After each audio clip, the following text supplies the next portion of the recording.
Hello everyone, सभी को नमस्कार। आज का ये सेशन बेसिकली उन छात्रों के लिए है जो 19 अप्रैल को परिवहन आरक्षक का एग्ज़ाम दे रहे हैं। तो परिवहन आरक्षक में मुख्य रूप से यदि आप सिलेबस का अध्ययन करेंगे तो दूसरा जो आपका पॉइंट है उसमें स्पष्ट रूप से आपका उल्लेखित है कि छत्तीसगढ़ परिवहन सुरक्षा एवं यातायात नियमों का सामान्य ज्ञान।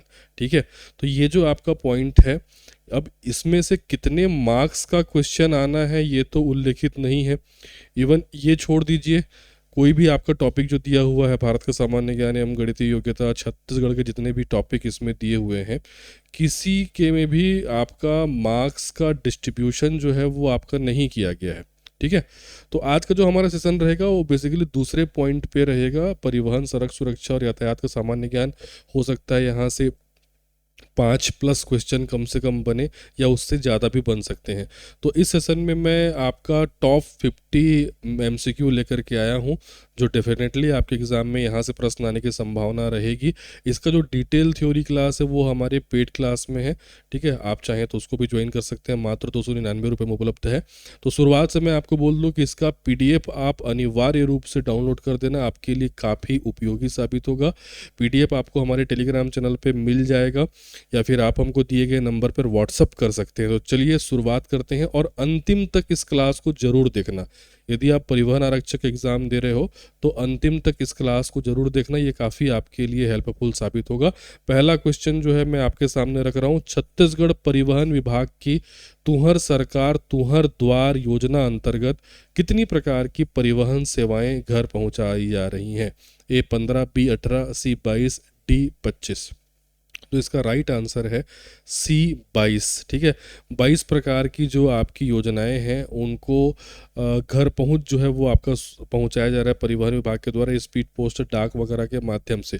ये जो तुहर सरकार तुहर द्वार योजना है ना, ये जून 2021 में जो है वो आपका चालू की गई थी। और इसके तहत जो भी आपका, जैसे आपने ड्राइविंग लाइसेंस के लिए अप्लाई किया है या फिर आपका कोई भी जो है परमिट वगैरह है, या फिर आपका कहना चाहिए कि नाम स्थानांतरण वगैरह है, तो इस प्रकार की 22 प्रकार की जो सेवाएं होती हैं ना, उसका जो डॉक्यूमेंट होता है वो आपके घर तक पहुंचाया जाता है। तो ये कहलाता है तुहर सरकार तुहर द्वार योजना। कब से चालू हुआ है? जून 2021। और इसी के साथ मैं आपको एक चीज़ बता रहा हूँ, 2 प्रकार के पोर्टल आप याद रखना।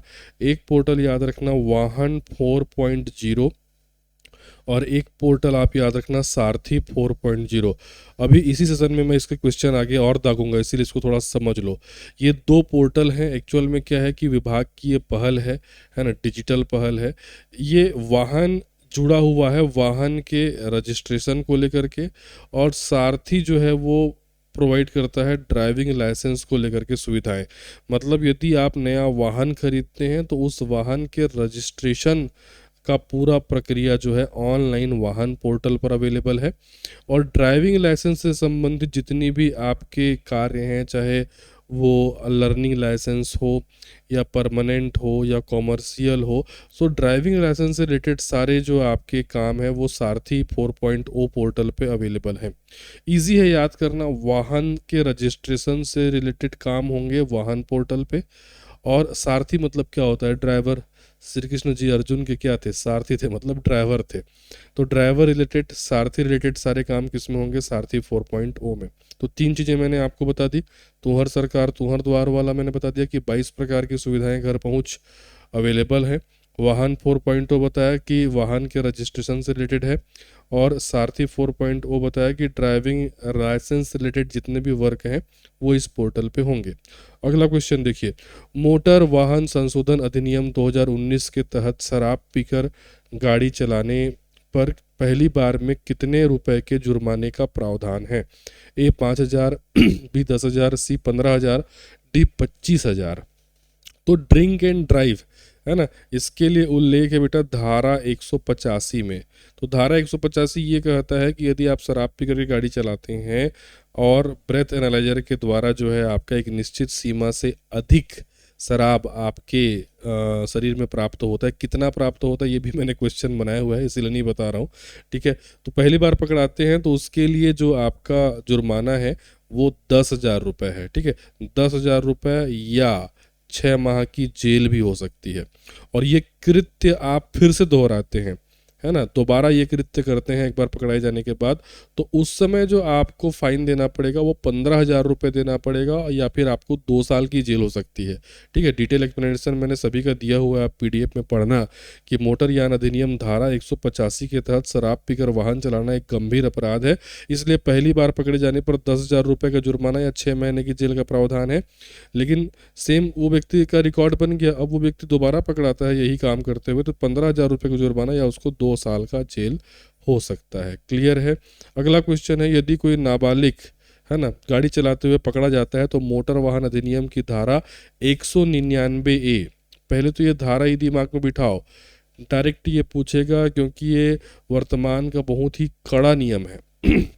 अब 199A के तहत वाहन मालिक या अभिभावक पर कितना जुर्माना लगाया जाता है? ठीक है, 10,000, 15,000, 25,000, 50,000। तो इसका राइट आंसर है 25,000। तो मैं धारा 199A को आपको अच्छे से पहले जो है आपका समझा देता हूँ, क्योंकि ये काफ़ी महत्वपूर्ण है। तो देखो, ये जो आपका धारा 199A है ना, ये नया और बहुत सख्त नियम है। इसमें ये बोला गया है कि यदि कोई नाबालिग जो है वो गाड़ी चलाते हुए पकड़ा जाता है, तो फिर जो दोषी होगा या तो उस वाहन का मालिक होगा या तो अभिभावक होगा, मतलब पेरेंट होंगे। ठीक है, और इस कंडीशन में क्या जुर्माना, क्या दंड होगा? तो 25,000 रुपये का जुर्माना लगेगा, 3 साल की जेल होगी, प्लस जो बालक, जो नाबालिग बालक वो गाड़ी चला रहा था, वो 25 साल तक उसका ड्राइविंग लाइसेंस नहीं बनेगा। नॉर्मली ड्राइविंग लाइसेंस 18 साल की उम्र में बन जाता है, लेकिन वो ये कृत्य करते हुए पकड़ाया है तो उसके विरुद्ध ये होगा कि 25 साल तक जो है उसका ड्राइविंग लाइसेंस नहीं बनेगा। साथ ही साथ जो भी व्हीकल वो चला रहा था, चाहे वो कार हो, बाइक हो, जो भी, उसका जो रजिस्ट्रेशन है वो 1 साल के लिए रद्द हो जाएगा, मतलब 1 साल तक वो गाड़ी सड़क पे नहीं दौड़ सकती। तो ये जो धारा 199A है बहुत ही कड़ा नियम है, यहाँ से 100% क्वेश्चन आएगा। ठीक है, इसमें आप याद रखेंगे कि यदि कोई नाबालिग जो है गाड़ी चलाते हुए पकड़ाया जाता है तो दोषी जो है या तो पेरेंट माना जाएगा या फिर उस आपका व्हीकल का ऑनर माना जाएगा। और क्या सजा होगी? जुर्माना 25,000, 3 साल का जेल, उस वाहन का रजिस्ट्रेशन 1 साल के लिए रद्द होगा, और उस बच्चे का जो आपका लाइसेंस है वो 25 साल तक नहीं बन सकता, मतलब 25 वर्ष की उम्र तक जो है वो नहीं बनाया जाएगा। क्लियर है, इस चीज़ को याद रखेंगे। अगला क्वेश्चन, यातायात संकेतों में आदेशात्मक संकेत, ठीक है, का आकार सामान्यतः कैसा होता है? ए त्रिभुजाकार, बी आयताकार, सी वृत्ताकार या गोल, डी है आपका अष्टकोणीय। ठीक है, यहाँ बोल रहा है यातायात संकेतों में आदेशात्मक संकेत।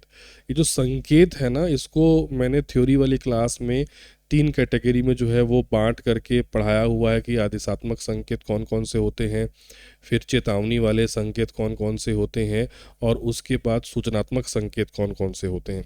तो यहाँ पे आदेशात्मक संकेत की बात करें तो आदेशात्मक संकेत प्रायः वृत्ताकार या गोलाकार होते हैं, और उनके बॉर्डर पर रेड कलर का ऐसा जो है वो आपका सर्कल होता है। Got it? ठीक है, ये संकेत कैसे होते हैं? वृत्ताकार होते हैं या फिर गोलाकार होते हैं। आदेशात्मक संकेत कैसे होते हैं? वृत्ताकार या गोलाकार होते हैं, और उनके बॉर्डर पर क्या होता है? इस प्रकार का एक रेड जो है वो आपका कलर होता है। अब मैं यहीं पे थोड़ा सा आपको इन संकेतों के बारे में डिटेल से समझा दे रहा हूँ, यातायात संकेत के बारे में। ठीक है, पहला प्रकार जो है वो आप याद रखो, आदेशात्मक संकेत।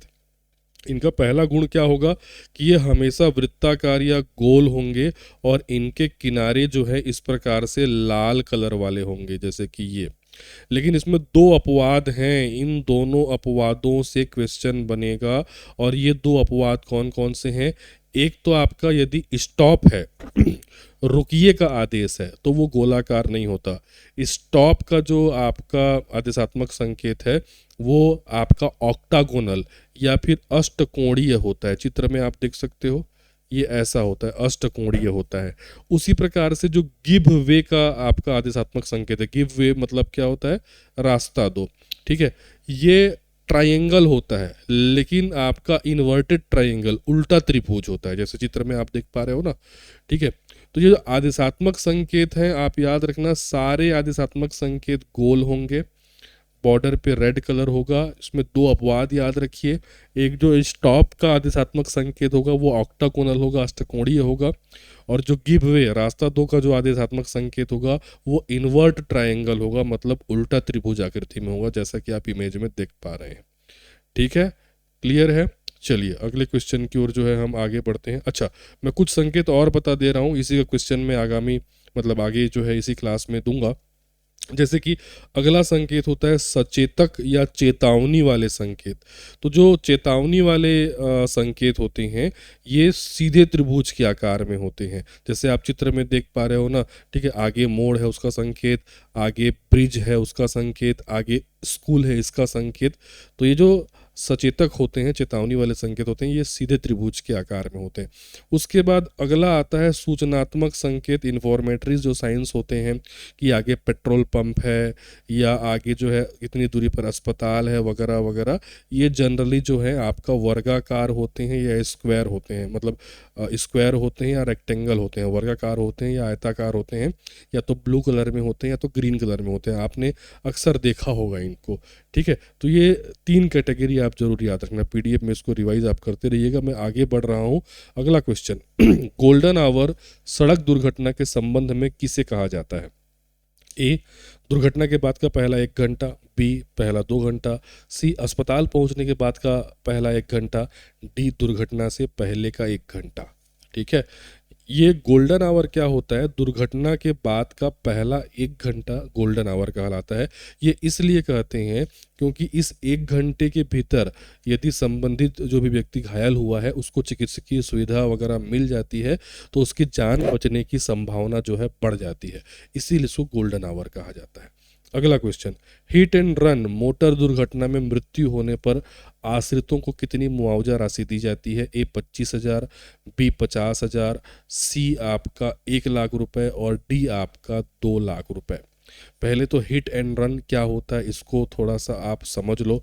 हिट एंड रन कहने का मतलब किसी वाहन ने किसी व्यक्ति को ठोका और उसके बाद वो भाग गया, उस वाहन की पहचान नहीं हो पाई, तो इस कंडीशन को कहा जाता है हिट एंड रन।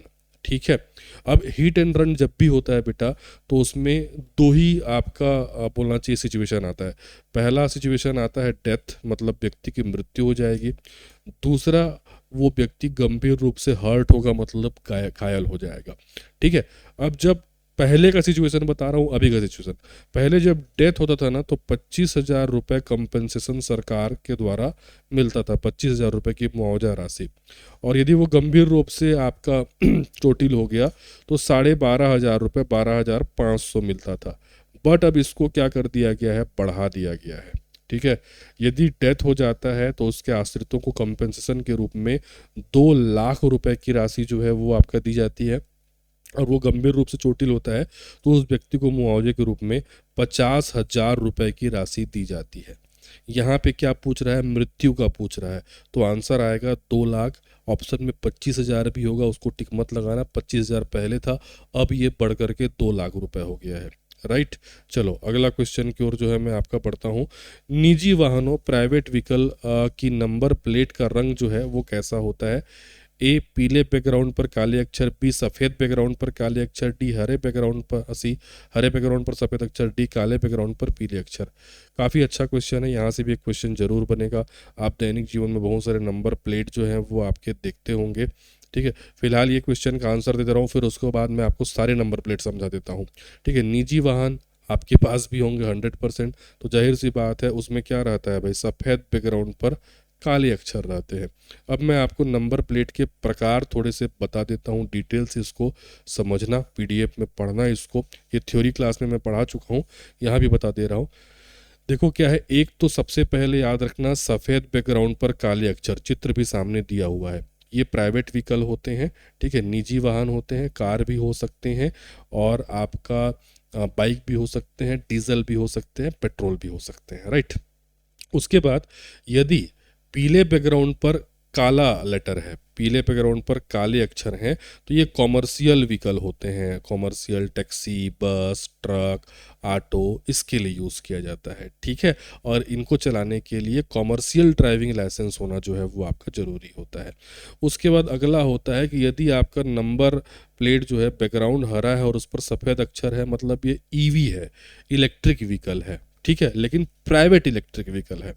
और यही यदि हरा बैकग्राउंड है सेम, लेकिन जो उसका लेटर है वो येलो है, तो ये कॉमर्शियल ईवी है।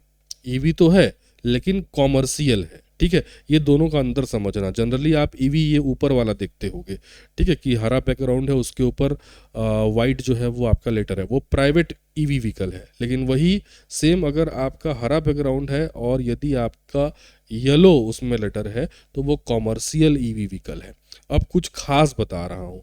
खास में यदि बैकग्राउंड जो है वो काला है और उसमें पीले लेटर है तो ये रेंटल या सेल्फ ड्राइव के लिए कॉमर्शियल वाहन होते हैं। जैसे कि इंडिया में फेमस है जूम कार। आप में से कई लोग इसके बारे में जानते नहीं होंगे।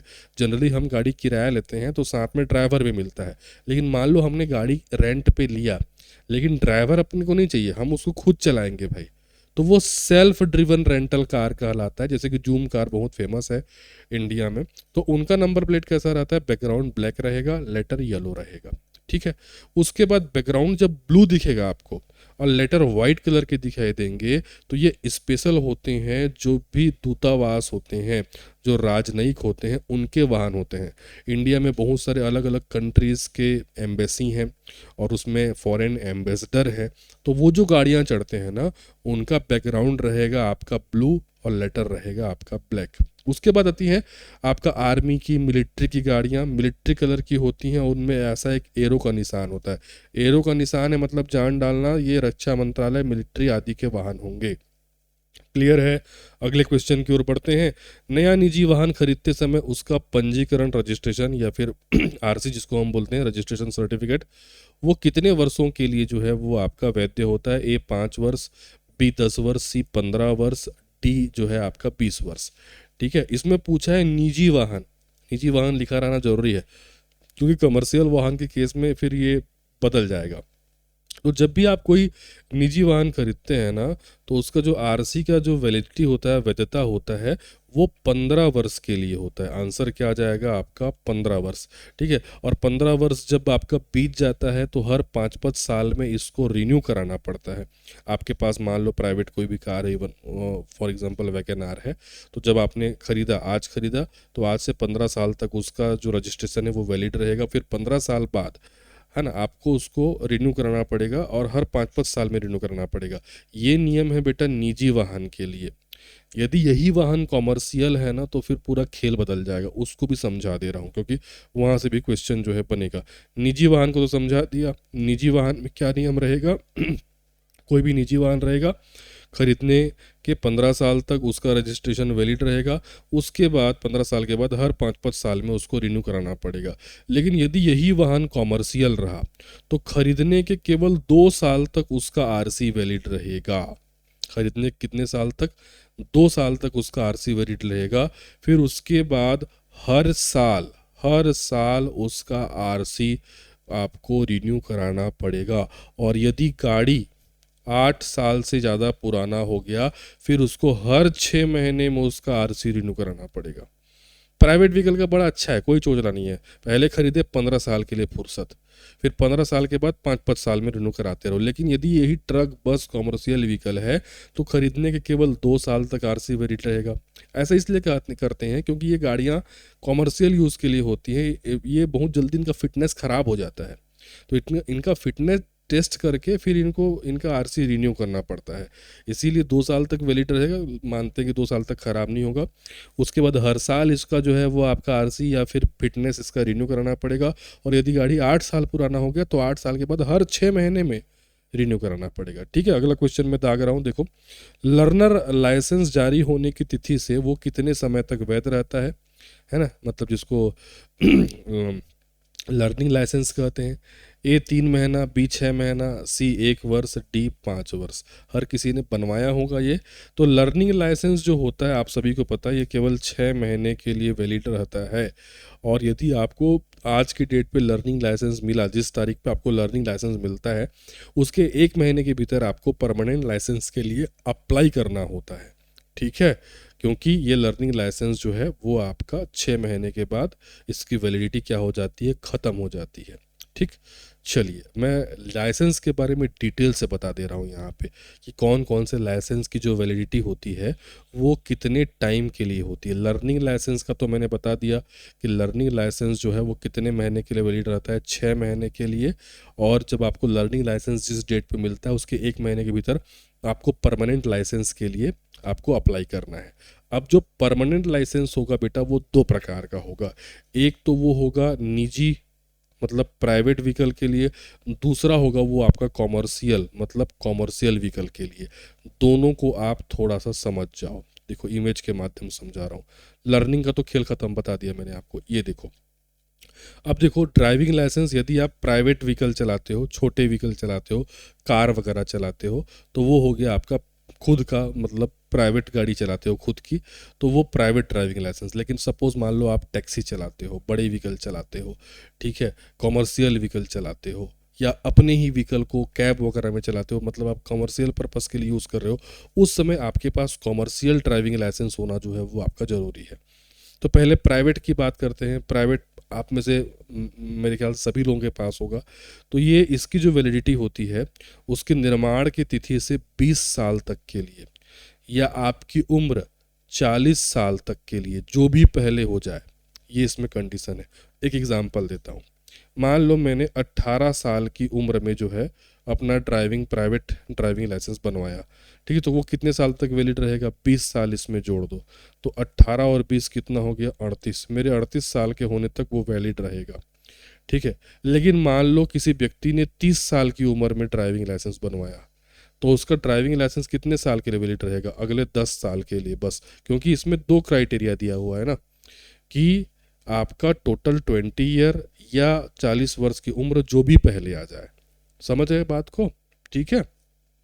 लेकिन यदि अगर आप इसी को कॉमर्शियल व्हीकल चलाते हो आप, तो आपका जो ड्राइविंग लाइसेंस रहेगा बेटा वो आपके निर्माण की तिथि से केवल अगले 5 साल के लिए ही जो है वो आपका वैलिड रहेगा। उसके बाद उसको रिन्यू कराना पड़ेगा, ठीक है। जैसे ये 20 साल तक वैलिड रहा प्राइवेट वाला, उसके बाद रिन्यू कराना पड़ेगा, वैसे कॉमर्शियल ड्राइविंग लाइसेंस केवल 5 साल के वैलिड रहता है, उसके बाद उसको फिर से रिन्यू कराना पड़ता है। और प्लस यदि आप कुछ खतरनाक वाहन चलाते हो जिसमें खतरनाक केमिकल वगैरह रहता है, तो उसके लिए जो ड्राइविंग लाइसेंस रहता है ना वो केवल 3 साल के लिए ही वैलिड रहता है। क्लियर है? तो ये ड्राइविंग लाइसेंस का फंडा है वैलिडिटी के संदर्भ में। आप इसको डिटेल से पढ़ते रहना पीडीएफ डाउनलोड करके। अगला क्वेश्चन देखिए, मोटरयान अधिनियम की किस धारा के तहत दोपहिया वाहन चालकों और पीछे बैठने वालों के लिए हेलमेट पहनना अनिवार्य होता है? हेलमेट से देखो 2 प्रकार के क्वेश्चन बन सकते हैं। पहला क्वेश्चन ये बन सकता है कि भाई किस धारा के तहत हेलमेट पहनना अनिवार्य है, ड्राइवर को भी और उसके पीछे बैठने वाले को भी। दूसरा जुर्माने से बन सकता है कि भाई हेलमेट वगैरह नहीं पहनते हो तो कितना जुर्माना बनता है। जुर्माने से तो कई प्रकार के क्वेश्चन बन सकते हैं, ढेर सारे अलग अलग प्रकार का जुर्माना है। हेलमेट नहीं पहनने पर जुर्माना, एम्बुलेंस, ट्रैफिक या फिर फायर ब्रिगेड की गाड़ी को रास्ता न देने पर जुर्माना, सीट बेल्ट नहीं पहनने पर जुर्माना, शराब पीकर गाड़ी चलाने पर जुर्माना, यातायात नियमों का पालन न करने पर जुर्माना। जुर्माना का पूरा मैंने डिटेल में थ्योरी वाली क्लास में पढ़ाया हुआ है, यहाँ पे भी मैं कुछ क्वेश्चन उसका डाला हूँ ताकि आपको समझ में आए। फिलहाल बात करते हैं हेलमेट के संदर्भ में। तो इसका जो आपका राइट आंसर हो जाएगा धारा 129, ठीक है। धारा 129 ये कहता है कि दोपहिया वाहन पर सवार सभी व्यक्तियों के लिए हेलमेट पहनना अनिवार्य है, ठीक है। इसमें ये चीज़ नहीं लिखा हुआ है कि पीछे वाले को भी पहनना रहता है ना। धारा 129 के तहत जो चला रहा है उसको भी, जो बैठा है उसको भी, ठीक है। अब इसी में देखो यहाँ पे शामिल किया गया है कि इसका उल्लंघन करने पर धारा 194D, मतलब यदि आप बिना हेलमेट के गाड़ी चला रहे हो तो 1,000 रुपये का जुर्माना लगेगा और 3 महीने के लिए आपका ड्राइविंग लाइसेंस सस्पेंड कर दिया जाएगा। मतलब 3 महीने के लिए आप गाड़ी नहीं चला सकते कायदे से, ठीक है। तो 2 धाराएं, 129 बोलता है कि पहनना चाहिए, फिर दंड के लिए जो धारा है वो है 194D कि आप बिना पहने चला रहे हो तो 1,000 रुपये फाइन और 3 महीने के लिए आपका लाइसेंस निलंबित, ठीक है। अगला क्वेश्चन, गुड सेमेरिटन, जिसको हिंदी में कहते हैं नेक मददगार, कानून का मुख्य उद्देश्य क्या है? ए, सड़क बनाने वालों को पुरस्कृत करना, बी, यातायात पुलिस को विशेष अधिकार देना, सी, सड़क दुर्घटना में घायलों की मदद करने वालों को कानूनी पचड़ों से बचाना, डी, वाहन चालकों को मुफ्त बीमा देना। गुड सेमेरिटन क्या होता है मैं आपको समझाता हूँ। जनरली पहले क्या होता था, अब तो ऐसा नहीं है। पहले ये होता था कि मान लो आप जा रहे हो, किसी की दुर्घटना जो है आपने देख ली, व्यक्ति तड़प रहा है, उसको अब मेडिकल आपका असिस्टेंट की आवश्यकता है, पुलिस को बुलाने की आवश्यकता है, लेकिन कई लोग इससे बचते हैं, खुद नहीं करते। उसका कारण ये नहीं है कि उनमें मानवता नहीं है। जनरली पहले क्या होता था कि अगर आप हॉस्पिटल लेके गए तो फिर आपके बाद हम आप लेके आए हो, कौन लेके आए हो, तो ये लेके आया है ना। पुलिस के पचड़े में फंसे तो गवाह कौन बनेगा, ये सबसे पहले किसने देखा, तो इसने देखा। तो ये सब सरकारी पचड़ों से बचने के लिए लोग उसकी मदद नहीं करते, फिर व्यक्ति की मृत्यु हो जाती थी क्योंकि सही समय में उसको मेडिकल असिस्टेंस मिला नहीं। तो इसने सुप्रीम कोर्ट ने स्पष्ट निर्देश दिया कि अगर कोई व्यक्ति ऐसा करता है, सहायता करता है, तो भाई उससे कोई प्रश्न ना तो अस्पताल प्रबंधन पूछेगा, ना तो पुलिस पूछेगी, ना ही पुलिस उसको सरकारी गवाह बनने के लिए दबाव बना सकती है। ठीक है, तो यही कहलाता है गुड समैरिटन, नेक मददगार का कानून। ठीक है, तो इसका आंसर क्या हो जाएगा भी, आंसर हो जाएगा इसका सी, है ना। अगला क्वेश्चन, राष्ट्रीय राजमार्गों पर जो मील के पत्थर माइलस्टोन होते हैं वो अलग अलग कलर के होते हैं।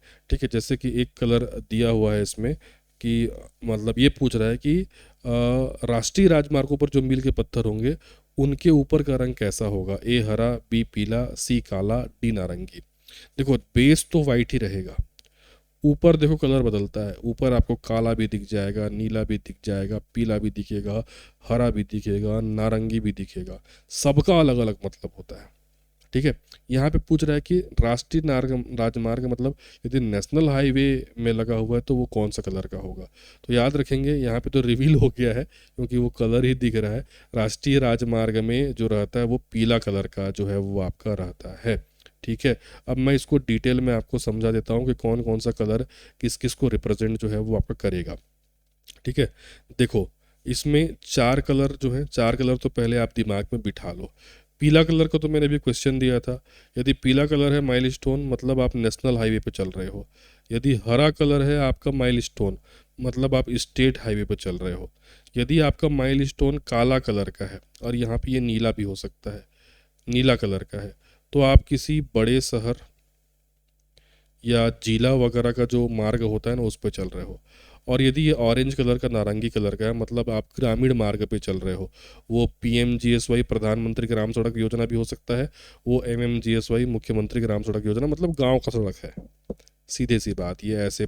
ठीक है, नेशनल हाईवे याद रखना येलो, स्टेट हाईवे ग्रीन, यदि काला या नीला है तो किसी बड़े शहर बड़े जिले का मेन रोड होगा, और यदि ऑरेंज है तो वो फिर आपका ग्रामीण सड़क होंगे। राइट, ठीक है, यहाँ पे डिटेल से दिया हुआ है, आप PDF से इसको पढ़िएगा। अगला क्वेश्चन देखिए, वाहन 4.0 जो पोर्टल है उसका संबंध मुख्य रूप से किस कार्य से है। मैं इसको बता चुका हूँ इस क्लास की शुरुआत में ही। ए ड्राइविंग लाइसेंस जारी करना, बी वाहनों का पंजीकरण करना, सी ई चालान काटना, डी टोल टैक्स वसूलना। सिंपल सा बताया था मैंने तरीका। वाहन मतलब वाहन का रजिस्ट्रेशन, वाहन से क्या याद रखोगे, वाहन का रजिस्ट्रेशन, आंसर आएगा बी। ये वाहनों के पंजीकरण से जो है वो आपका जुड़ा हुआ है, ऑनलाइन ये काम इसमें हो जाता है। ठीक है, अगला, बिना परमिट के कमर्शियल वाहन चलाने पर मोटर यान अधिनियम की किस धारा के तहत जुर्माना लगाया जाता है। ए धारा 177, बी 181, सी 192, ए, डी 194 बी, है ना। बिना लाइसेंस के नहीं बोल रहा है, ये बोल रहा है बिना परमिट के, है ना, उसमें फ़र्क होता है। ठीक है, परमिट जनरली क्या होता है, कॉमर्शियल वाहनों के लिए लगता है। कॉमर्शियल वाहन का एक निश्चित परमिट होता है, एक निश्चित रूट होता है जिसको समय समय पर रिन्यू कराना पड़ता है। ठीक है, तो यदि आप बिना परमिट के कॉमर्शियल वाहन जो है आपका चला रहे हैं तो किस धारा के तहत जुर्माना लगता है, तो ये धारा है 192A, बहुत ही महत्वपूर्ण धारा है। 192A क्या कहता है कि बिना परमिट के कॉमर्शियल वाहन चलाना धारा 192A के तहत दंडनीय अपराध है, जिसके लिए 10,000 रुपए का जुर्माना निर्धारित किया गया है। कितने हजार का, 10,000। अगला क्वेश्चन, ब्रेथ एनालाइजर के जांच के दौरान रक्त में शराब की मात्रा कानूनी रूप से कितनी सीमा से अधिक नहीं होनी चाहिए। ए 10 मिलीग्राम प्रति 100 मिलीलीटर ब्लड, सी 30 mg पर 100 ml ब्लड, 50 mg, या फिर आपका 80 mg। आपने कई बार देखा होगा चौक चौराहों वगैरह पे, इस ब्रेथ एनालाइजर मशीन से जो है आपका टेस्ट किया जाता है फूकने के बाद कि आपके ब्लड में अल्कोहल की मात्रा है कि नहीं, ताकि ड्रिंक एंड ड्राइव, है ना, के तहत आपके विरुद्ध जो है जुर्माना वगैरह लगाया जा सके। ठीक, तो इसमें एक सीमा होती है, उस सीमा से अधिक नहीं होना चाहिए। ठीक है, तो वो सीमा है 30 मिलीग्राम प्रति 100 ml ब्लड। इससे नीचे है तो आपके खिलाफ जुर्माना नहीं होगा, लेकिन यदि उससे ऊपर है, मतलब आपने अल्कोहल पिया है, शराब पिया है और उसके साथ आप गाड़ी चला रहे हैं, और आपके ऊपर जुर्माना लगेगा धारा 185 के तहत। कितना लगेगा आगे क्वेश्चन है, इसीलिए नहीं बता रहा हूँ। ठीक है, इसमें देखो याद रखना कितना मिलीग्राम प्रति 100 ml ब्लड, 30 mg का सिद्धांत याद रखना। ठीक है, इससे ऊपर नहीं होना चाहिए, नहीं तो किसके तहत ड्रिंक एंड ड्राइविंग का मामला बनता है, धारा 185 के तहत ड्रिंक एंड ड्राइविंग का मामला बनता है। बता दे रहा हूँ मैं यहीं पे, धारा 185 के तहत यदि आप शराब पीते हुए गाड़ी चलाते हो, 10,000 रुपये का जुर्माना या 6 माह जेल। अच्छा, ये पहले हम पूछ चुके हैं शायद इसी में। ठीक है, दोबारा यही कृत्य करते हुए पकड़ाते हो तो 15,000 रुपये का जुर्माना और 2 साल तक की जेल आपको हो सकती है। अगला क्वेश्चन देख लेते हैं। राष्ट्रीय वाहन कबाड़ नीति व्हीकल स्क्रैपिंग पॉलिसी के अनुसार निजी वाहनों की आयु सीमा कितनी निर्धारित की गई है? ए 10 वर्ष, बी 15 वर्ष, सी 20 वर्ष, डी 25 वर्ष। हर क्वेश्चन मिलता जुलता दिखेगा, लेकिन सबके उत्तर अलग अलग होंगे। यहाँ पे वाहन के रजिस्ट्रेशन की वैलिडिटी नहीं पूछी जा रही है। राष्ट्रीय कबाड़ नीति के तहत एक प्राइवेट वाहन का उम्र कितना होता है, ये पूछा जा रहा है। तो जो राष्ट्रीय वाहन कबाड़ नीति है, ये बहुत अच्छी नीति है जो भारत सरकार के द्वारा जो है आपका लाई गई है। ये नीति जो है आपका ये बोलती है कि जो भी आपके प्राइवेट व्हीकल हैं, ठीक है, इनकी उम्र है भाई 20 साल। इनकी उम्र कितनी है आपका? 20 साल है। ठीक है, और जितने आपके कॉमर्शियल व्हीकल हैं इनकी उम्र है भाई 50 साल। ठीक है, यदि आपका वाहन प्राइवेट वाहन 20 साल का हो जाता है या कॉमर्शियल वाहन जो है 50 साल का हो जाता है, फिर आपको एक फिटनेस टेस्ट देना पड़ेगा। उसको कहा जाएगा एटीएस। एटीएस, है ना, ऑटोमेटेड ये आपका फिटनेस टेस्ट होता है किसका? गाड़ियों का। ठीक है, इसको स्वचालित परीक्षण स्टेशन कहते हैं, है ना, ऑटोमेटेड टेस्टिंग स्टेशन कहते हैं, जिसमें से गाड़ियाँ गुजरती हैं, फिर वो चेक कर लेगा। इसमें पास हो गए तो फिर आगे रजिस्ट्रेशन रिन्यू करा के आप चला सकते हो, फेल हो गए तो आपकी गाड़ी कबाड़ घोषित हो जाएगी। ठीक है, तो इसमें किसके लिए पूछा है? निजी वाहन के लिए पूछा है। आंसर आएगा सी, 20 वर्ष। याद रखिएगा, निजी वाहनों के लिए 20 वर्ष है ना, और व्यावसायिक वाहनों के लिए 15 वर्ष है। इनके बाद उनको स्वचालित परीक्षण स्टेशन, ऑटोमेटेड आपका टेस्टिंग स्टेशन में फिटनेस टेस्ट पास कराना अनिवार्य है। पास हुए तो फिर चला सकते हो, नहीं तो फिर वो कबाड़, वो सड़क पे नहीं चल सकता फिर। ठीक है, अगला क्वेश्चन। एम्बुलेंस या फायर ब्रिगेड को आपातकालीन या फिर जो भी आपातकालीन वाहन होते हैं, इनको रास्ता न देने पर कितने रुपए का जुर्माने का प्रावधान है? 1,000, 5,000, 10,000, 15,000। ठीक है, तो इसके लिए धारा याद रखिए, धारा 194 ई। ठीक है, धारा 194 ई के तहत जो भी आपातकालीन वाहन होते हैं, चाहे एम्बुलेंस हो या फायर ब्रिगेड हो, यदि इनका आप रास्ता रोकते हैं, इनको रास्ता नहीं देते हैं, तो भारी भरकम 10,000 रुपये के जुर्माने का प्रावधान है। और ये जो आपका जुर्माना है किस अधिनियम, किस धारा के तहत है पूछेगा, तो मोटर वाहन संशोधन अधिनियम 2019 की धारा 194 ई के तहत। क्लियर है? अगला प्रश्न देख लीजिए। छत्तीसगढ़ में डायल 112 सेवा का मुख्य उद्देश्य क्या है? ए, केवल पुलिस सहायता, बी, केवल एम्बुलेंस सहायता, सी, केवल फायर ब्रिगेड सहायता, D, police ambulance fire brigade हेतु एकीकृत आपातकालीन नंबर। ठीक है, तो आज आप सभी जानते हो कि जो डायल 112 है, पहले अलग अलग चीज़ों के लिए अलग अलग नंबर होता था। एम्बुलेंस के लिए अलग, है ना, और फायर ब्रिगेड के लिए अलग, पुलिस के लिए अलग, लेकिन डायल 112 एक इंटीग्रेटेड नंबर है जिससे आप पुलिस सहायता भी प्राप्त कर सकते हैं, एम्बुलेंस सहायता भी प्राप्त कर सकते हैं, फायर ब्रिगेड की सहायता भी प्राप्त कर सकते हैं। तो आंसर जाएगा आपका डी, तीनों प्रकार की सहायता इसमें जो है आपका मिलेंगी। पहले 108 डायल करो, 109 डायल करो, ऐसा नहीं होता था एम्बुलेंस के लिए। अब नहीं, 112 में ये तीनों हैं। सब है ऐसा नहीं है, तीन है ना, पुलिस का, एम्बुलेंस का और फायर ब्रिगेड का। ठीक है, अगले क्वेश्चन की ओर बढ़े। अगला क्वेश्चन है, देखिए, सार्वजनिक परिवहन जैसे कि बसों आदि में महिलाओं की सुरक्षा के लिए निर्भया फंड के तहत किस डिवाइस को लगाना अनिवार्य किया गया है? A fast tag, B vehicle location tracking device VLTD एवं पैनिक बटन, सी आपका स्पीड गवर्नर, डी आपका डैश कैम। तो निर्भया फंड के तहत जो है आपका, इसका राइट आंसर आएगा बी, समझा दे रहा हूँ मैं। जो निर्भया फंड है उसके तहत जितने भी पब्लिक ट्रांसपोर्ट वाले आपके व्हीकल हैं, खास करके जो बसेस वगैरह हैं, उसमें एडवांस VLTD सिस्टम जो है लगाना अनिवार्य है। VLTD मतलब व्हीकल लोकेशन आपका क्या बोला जाता है, व्हीकल लोकेशन ट्रैकिंग डिवाइस इसको बोला जाता है। ठीक है, या इसको GPS भी कहते हैं, आपके फ़ोन वगैरह में रहता है ना, ताकि उस वाहन का लोकेशन ट्रैक किया जा सके। ठीक है, साथ ही साथ इसमें एक पैनिक बटन भी लगाना है, आपातकालीन बटन मान सकते हो इसको, जिसको महिलाएं किसी भी आपका आपातकाल की स्थिति में इसको प्रेस कर सकती हैं, और जो आपका सिग्नल है वो जो नियरेस्ट पुलिस स्टेशन है वहाँ पे पहुँच जाएगा। ठीक है, अगला क्वेश्चन देखिए, वाहनों पर लगे हल्के नीले रंग के स्टिकर क्या दर्शाते हैं? HSRP, हाई सिक्योरिटी रजिस्ट्रेशन जो प्लेट होता है वो तो आगे लगता है पीछे लगता है, आपका नंबर प्लेट जो रहता है ना गाड़ी की, आगे और पीछे लगता है, ये अलग है। ये स्टिकर की बात हो रही है।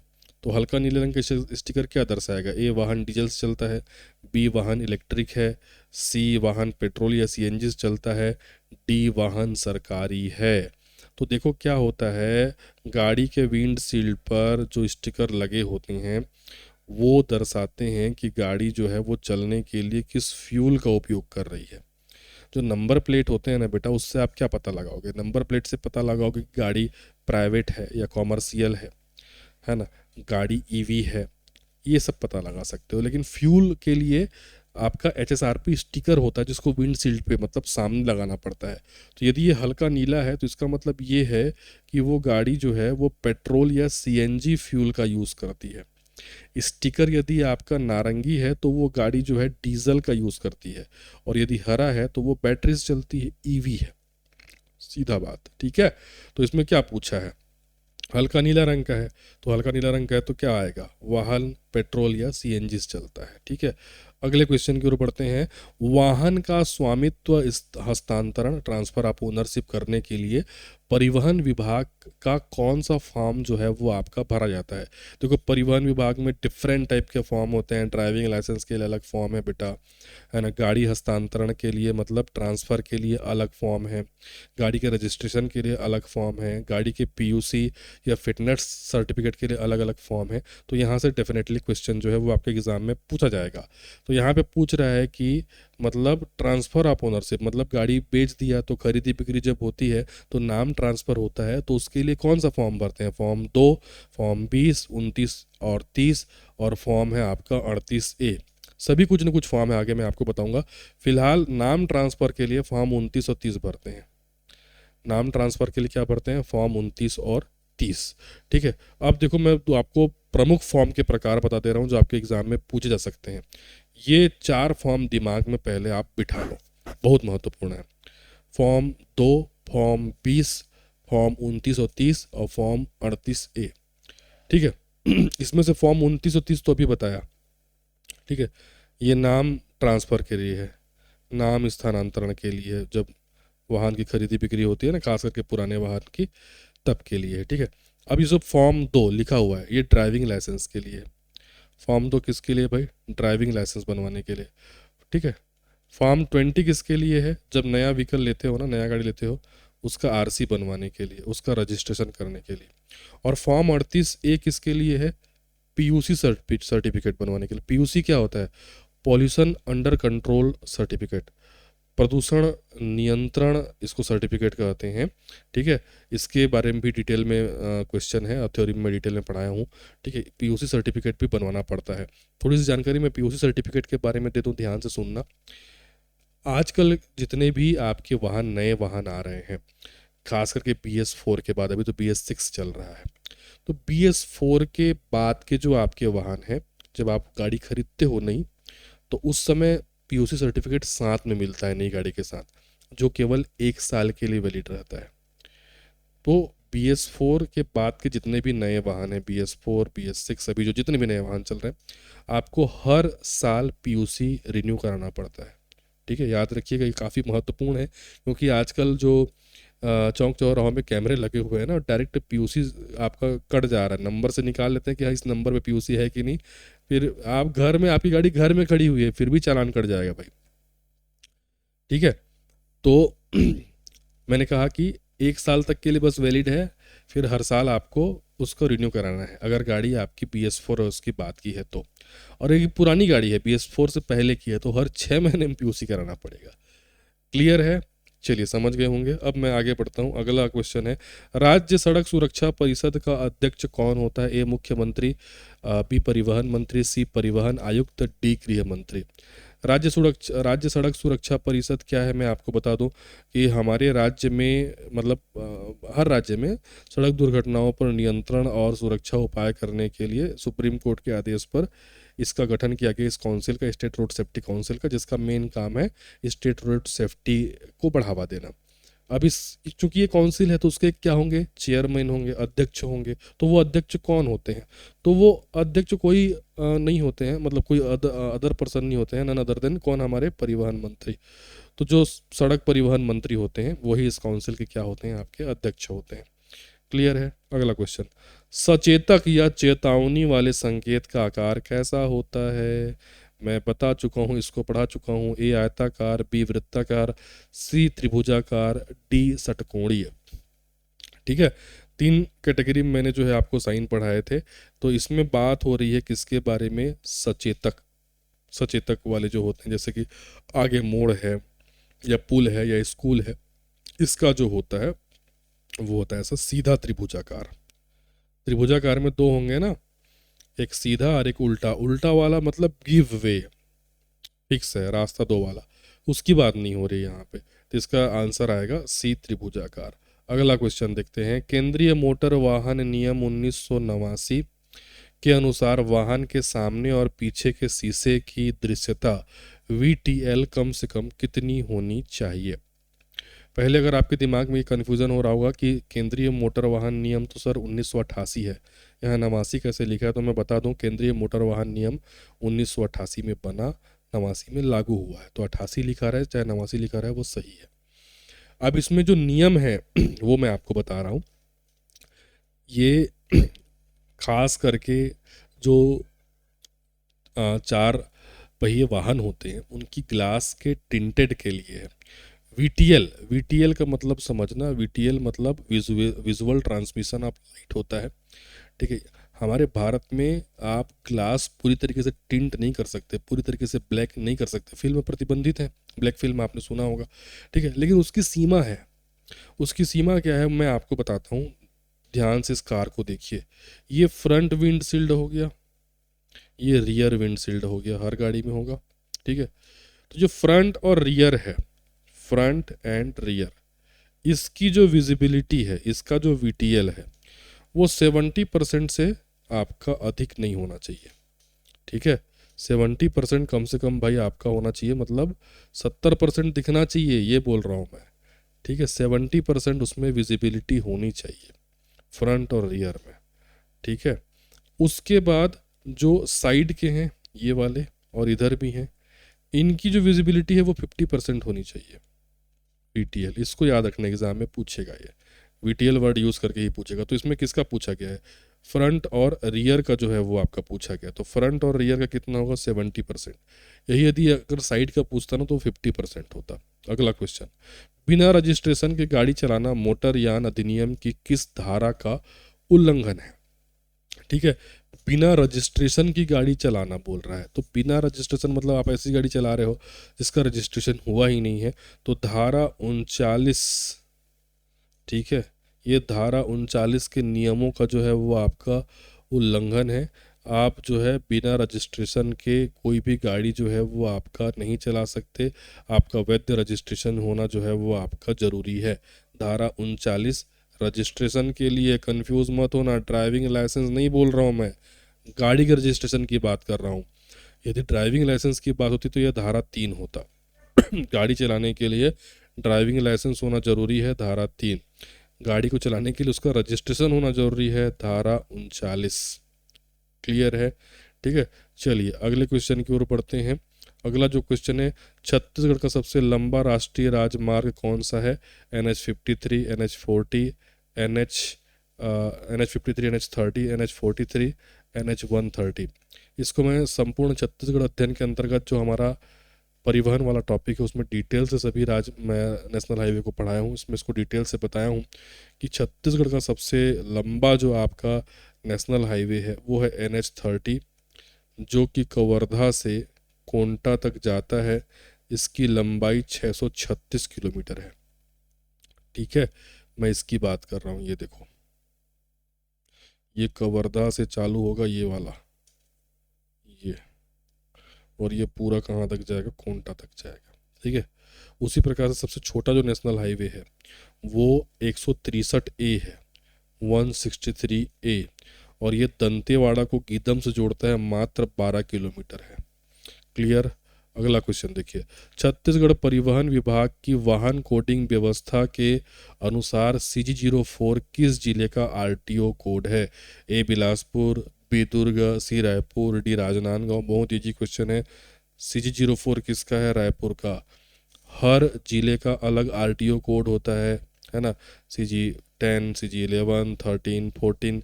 ठीक है, आप में से अधिकांश लोग अपने जिले का और अपने आसपास के जिलों का डेफिनेटली जानते होंगे, लेकिन इतना जानना काफ़ी नहीं है। हो सकता है सही जोड़ी मिलाने में आपको प्रश्न पूछ दे, एक तरफ जो है जिले का नाम रहे, दूसरी तरफ उसका RTO कोड रहे। तो वर्तमान में सभी जिलों का RTO कोड आपको पता होना जरूरी है। एक संक्षेप में यहाँ पे मैं जानकारी आपको दे दे रहा हूँ, फिर डिटेल से आप उसको PDF में रिविज़न करके पढ़ते रहिएगा। ठीक है, जैसे देखो यहाँ पे पहले तो ये ऊपर के 3 नंबर आप रिजर्व कर दो बेटा, CG01, 02 और 03। ये किसी और को मिल नहीं सकते, सामान्य व्यक्तियों को। क्यों? क्योंकि CG01 राज्यपाल की गाड़ी का नंबर होता है। 02 छत्तीसगढ़ शासन की जितनी भी सरकारी गाड़ियां होती हैं उनके लिए अलॉट होता है। 02 दिखा मतलब वो छत्तीसगढ़ शासन की गाड़ियां हैं। 03 मतलब वो छत्तीसगढ़ पुलिस की गाड़ियां हैं। अब छत्तीसगढ़ पुलिस की गाड़ी भी सरकारी ही गाड़ी है, लेकिन 03 स्पेशल RTO अलॉट करती है पुलिस व्हीकल को, 02 अलॉट करती है बाकी सरकारी व्हीकल को, 01 रिजर्व है राज्यपाल के लिए। फिर बाकी जो आपके कोड हैं वो अलग अलग जिलों के लिए हैं, है ना? 4 है रायपुर के लिए, 5 धमतरी, 6 महासमुंद, 7 दुर्ग, 8 राजनांदगांव, 9 कवर्धा, 10 बिलासपुर। आपको कौन सा है आप कमेंट कर सकते हो।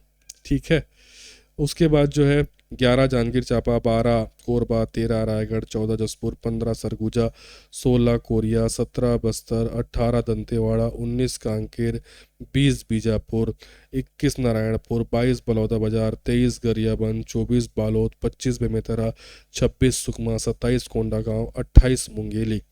29 वाला निर्माणाधीन है जो कि अलॉट होगा मोहला, मानपुर, अम्बागढ़ चौकी को। 30 जो है अलॉट होगा शक्ति को। ये निर्माणाधीन है। नए जिलों के भी निर्माणाधीन है, वो अपने मातृ जिलों से ही चल रहे हैं।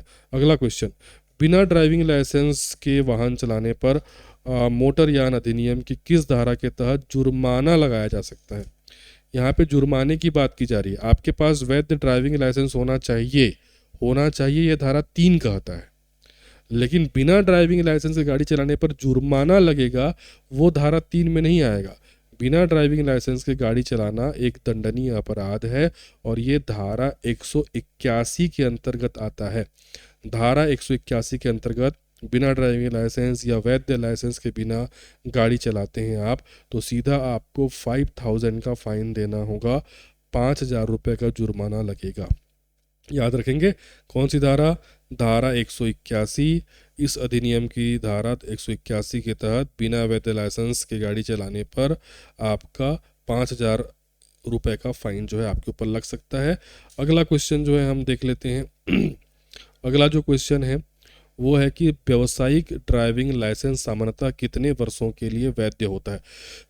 मैं आपको इसी क्लास में बता चुका हूँ प्राइवेट लाइसेंस के बारे में, कॉमर्शियल आपके लाइसेंस के बारे में, कि प्राइवेट लाइसेंस जो होता है, प्राइवेट व्हीकल का जो आपका लाइसेंस होता है वो 20 साल या व्यक्ति की उम्र 40 वर्ष से पहले जो भी, ठीक है, कॉमर्शियल का मैंने बताया था कि जनरली कॉमर्शियल का जो आपका ड्राइविंग लाइसेंस का वैलिडिटी होता है वो 3 साल के लिए होता है, सॉरी 5 साल के लिए होता है। और यदि आप कुछ खतरनाक केमिकल वाले गाड़ी चलाते हैं, मतलब रसायन घोले जाने वाली गाड़ी चलाते हैं, तब आपका जो ड्राइविंग लाइसेंस का वैलिडिटी होगा वो मात्र 3 साल के लिए होता है। तो इसमें नॉर्मल कॉमर्शियल लिखा हुआ है, इसीलिए आंसर इसका आएगा आपका 5 वर्ष। अगला क्वेश्चन, यातायात संकेतों में रुकिए स्टॉप का संकेत किस आकार का होता है? ए वृत्ताकार, बी त्रिभुजाकार, सी आयताकार, डी अष्टकोणीय। इसको शुरुआत में ही मैंने बता दिया था, ये एक अपवाद है जो कि गोलाकार ना हो करके इस अष्टकोणीय आकार का होता है। चित्र में भी दिख रहा है, आंसर जाएगा डी। अगला क्वेश्चन, सड़क पर बनी पीली ठोस लाइन का क्या अर्थ होता है? ए, आप लेन बदल सकते हैं, बी, आप ओवरटेक कर सकते हैं, सी, लाइन को पार करना या ओवरटेक करना सख्त मना है, डी, आप गाड़ी पार्क कर सकते हैं। बताइए।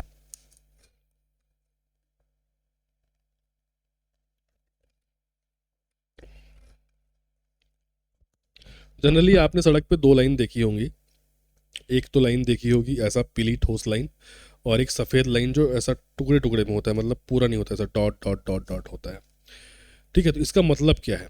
यदि पीली ठोस लाइन है तो आप गाड़ी, मतलब उस लाइन को बिल्कुल पार नहीं कर सकते, बिल्कुल ओवरटेक नहीं कर सकते। पीली लाइन मतलब समझ लो एक प्रकार का डिवाइडर, अदृश्य डिवाइडर। पीली लाइन अगर है मतलब आपको लेन शिफ्ट नहीं करना है, ओवरटेक नहीं करना है, आप पीली लाइन के इधर रहेंगे, मतलब अगर इधर से जा रहे हो तो इधर ही रहो, इधर से आ रहे हो तो इधर ही रहो। समझे बात को?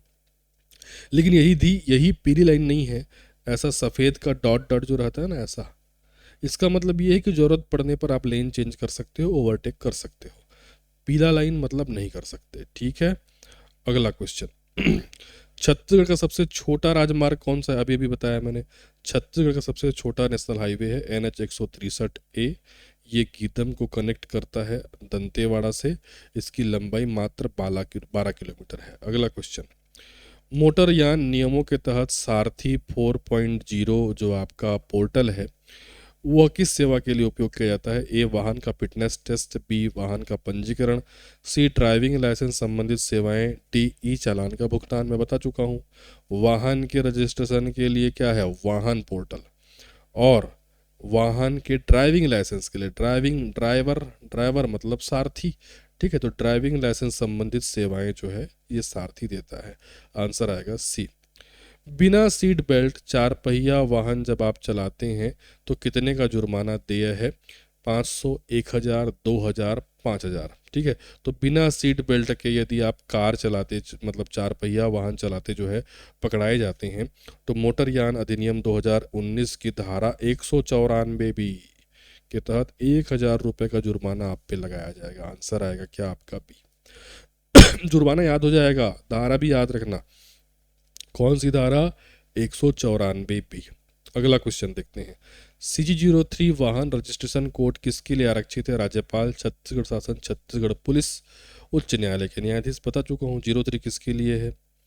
छत्तीसगढ़ पुलिस, छत्तीसगढ़ शासन का 02, राज्यपाल का 01, उच्च न्यायालय के न्यायाधीश के लिए कोई ऐसा अलॉटेड नंबर नहीं होता, जनरली ये 02 की गाड़ियाँ ही चढ़ते हैं।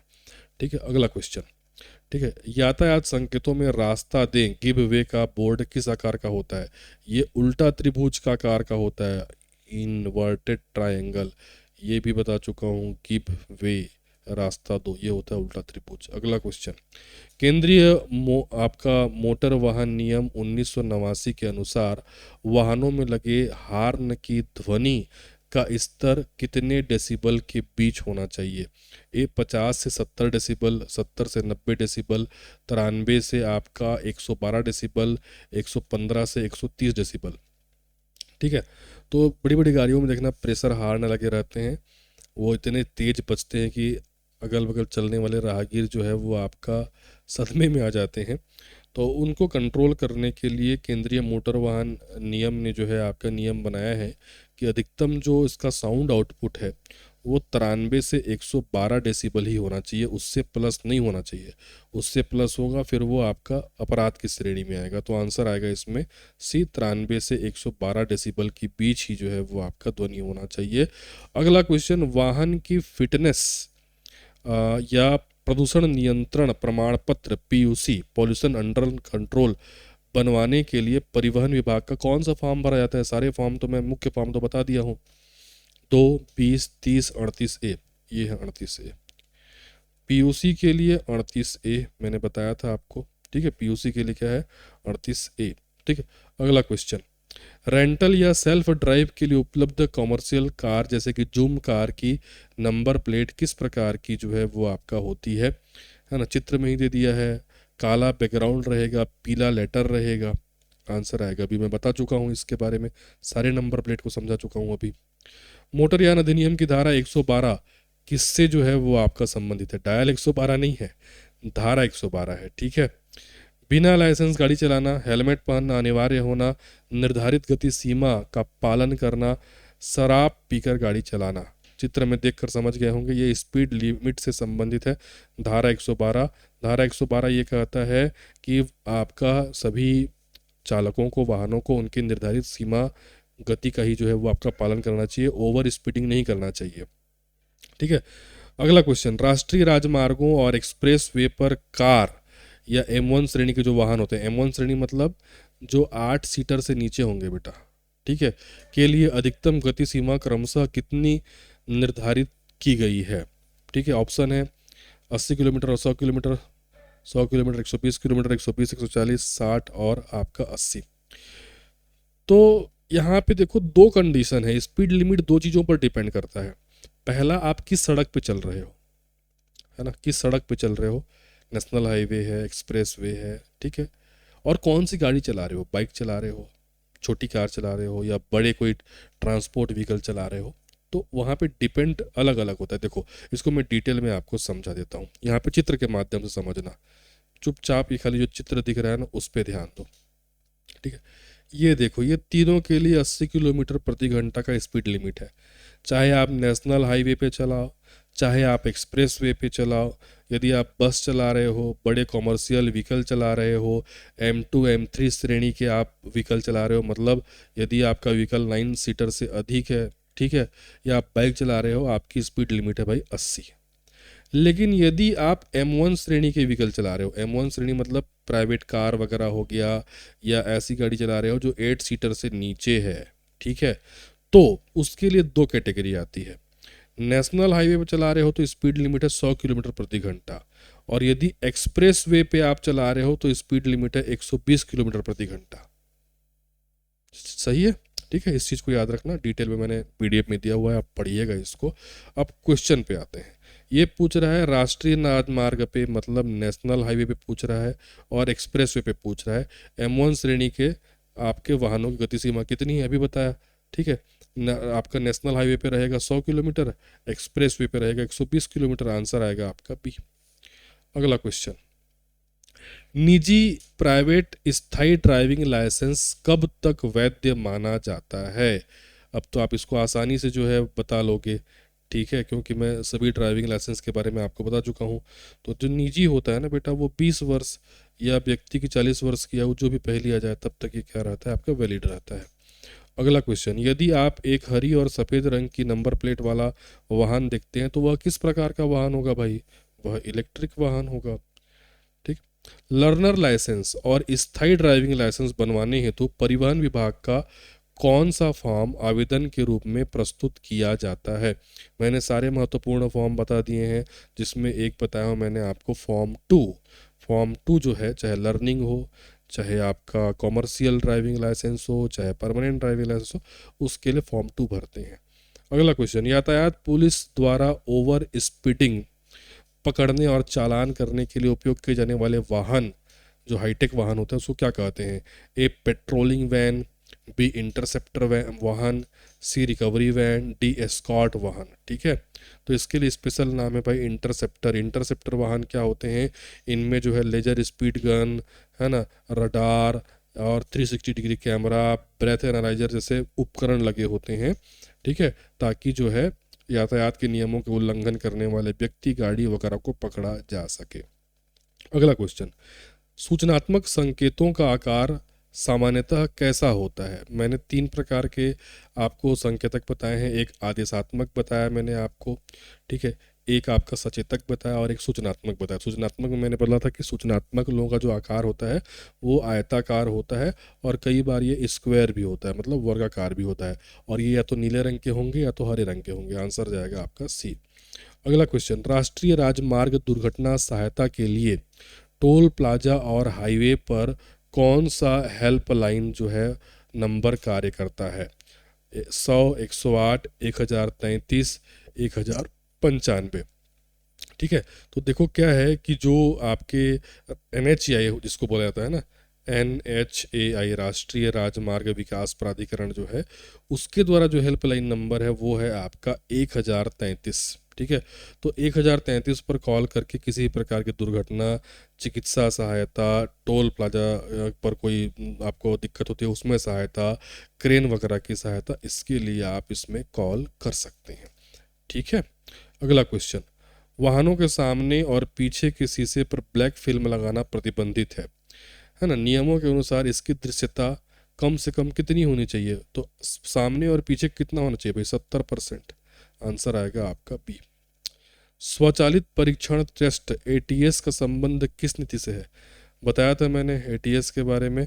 तो जो ऑटोमेटेड टेस्टिंग स्टेशन है आपका ATS, वो बेसिकली जो है आपका जो नीति है हमारी राष्ट्रीय वाहन कबाड़ नीति, उसके लिए जो है बनाया गया है। मैं डिटेल में इसको बता चुका हूँ कि जो निजी वाहन रहेंगे उनकी उम्र है 20 साल, कॉमर्शियल वाहन की उम्र है आपका 15 साल। उसके बाद उनको इस फिटनेस टेस्ट से गुजरना होगा, इस ऑटोमेटेड टेस्टिंग स्टेशन से गुजरना होगा। पास हो जाते हैं तो वो चल सकते हैं, फेल हो जाते हैं तो फिर वो कबाड़ में आएंगे। ठीक है, आई आगे बात समझ में। ये सारी चीज़ों को मैंने यहाँ पे जो है आपका PDF में अच्छे से जो है डाल दिया, रिवीजन कीजिएगा। ये PDF आप कैसे प्राप्त कर सकते हैं? ये PDF आप हमारे टेलीग्राम चैनल से प्राप्त कर सकते हैं। टेलीग्राम चैनल का लिंक आपको इस क्लास के डिस्क्रिप्शन में मिल जाएगा, सामने व्हाट्सअप नंबर है, उस पर भी आपको व्हाट्सअप करके इसको प्राप्त कर सकते हैं, या फिर इस QR को स्कैन करके भी आप इसको प्राप्त कर सकते हैं। साथ ही एक महत्वपूर्ण सूचना, ठीक, कि जो छात्र परिवहन आरक्षक की तैयारी कर रहे हैं, अब एग्ज़ाम देने वाले हैं, उनके लिए मात्र 299 रुपये में संपूर्ण सिलेबस जो है वो आपका अवेलेबल है। ठीक है, इसमें आपका ये जो अभी मैंने MCQ लिया है, परिवहन सड़क सुरक्षा यातायात का सामान्य ज्ञान, इसका थ्योरी क्लास भी आपको मिल जाएगा। ये तो केवल MCQ क्लास है। तो यदि आप इसको ज्वाइन करना चाहते हो, बहुत सुनहरा मौका है, मात्र 299 रुपये में आप इसको ज्वाइन कर सकते हैं हमारे एप्लीकेशन से। एप्लीकेशन का लिंक भी आपको इस क्लास के डिस्क्रिप्शन में मिल जाएगा। ठीक है, या फिर आप हमको इस पर व्हाट्सअप कर सकते हैं, या फिर इस QR को स्कैन करके डायरेक्ट आप एप्लीकेशन डाउनलोड कर सकते हैं। कमेंट कीजिए कि कैसा लगा आपको ये सेशन। मिलता हूँ मैं आपको अगले क्लास में, तब तक के लिए धन्यवाद, थैंक यू।